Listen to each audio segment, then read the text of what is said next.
next version of that.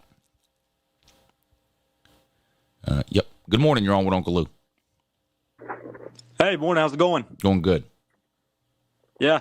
So, first of all, I want to talk about something you've probably talked about a lot already. I know that, but Billy Napier at Florida. Yeah. He doesn't know what he's doing. I mean, I know I can't say much because I'm a South Carolina fan, but the moment that Florida hired him, I was already skeptical because I just didn't think he was the right guy to fix Florida football. And a lot of people told me I was crazy. Like Carolina Jackpot called me out. I wrote on his live stream once, Florida made a bad move hiring Billy Napier, and he's all like, well, who would have you hired? And I mean, I'm all like, I would have hired Lane Kiffin. I think he would have been a perfect fit at Florida. Yeah. I mean, he was the head coach at Florida Atlantic. He has ties to the state. I was the opposite. I gave Florida the benefit of the doubt. When they made the hire, I said, you know what? Maybe this will work. Instead of going for some kind of big name or something, bring in somebody who's had success at a lower level. Maybe this will work. Now, it only took me about 6 months to change my mind. I changed my mind real quick. But initially, I did like the Billy Napier hire to Florida, but boy, was I wrong. And like I said, I did come to my senses. I don't know if it was 6 months, 7 months, 8 months later. It wasn't long. It was pretty much right after last season started. I was like, oh boy, I was wrong here. And so I've been on the whole Billy Napier doesn't know what he's doing thing ever since then.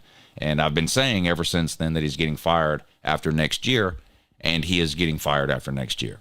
That much. And again, I know that. I won't throw any shade at you for thinking he was a good hire at first, because I understand what they like about him. He is a lot more disciplined, not very flashy. He's kind of the opposite of Dan Mullen, better recruiter, not very flashy. He's not going to go around getting caught all up with the media, doing the Darth Vader costume stuff. Yeah. But I mean, I just saw a lot of flaws with him that I feel like nobody remembers. Everyone forgets about that call that he called against App State that nearly cost him the game when he was at Louisiana. Yeah. And, like I said, I'm a South Carolina fan, and we looked at him and we thought about hiring him, but a lot of people think he rejected us and he made it look like that. But in reality, what a lot of people don't realize is, I mean, he took his name out of the running like the night before we hired Beamer. But that's also because he knew he wasn't going to get it because he had just called that horrible play that nearly cost him the game. That night, like I saw a lot of other South Carolina fans saying, take this guy off. We do not want this guy. And I didn't want it from the beginning because, again, he was once an assistant for Dabo.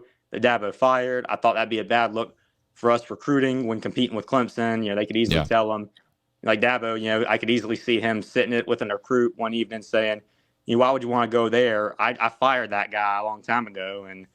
But I mean, I know he has a lot of ties to the state, but still, I don't think he would have been at higher for a lot of other Power 5 teams, for many other Power 5 teams like Ole Miss, Mississippi State, Missouri, or even Arkansas. I just didn't think he was the right guy for Florida. I didn't think he would have been the right guy for South Carolina.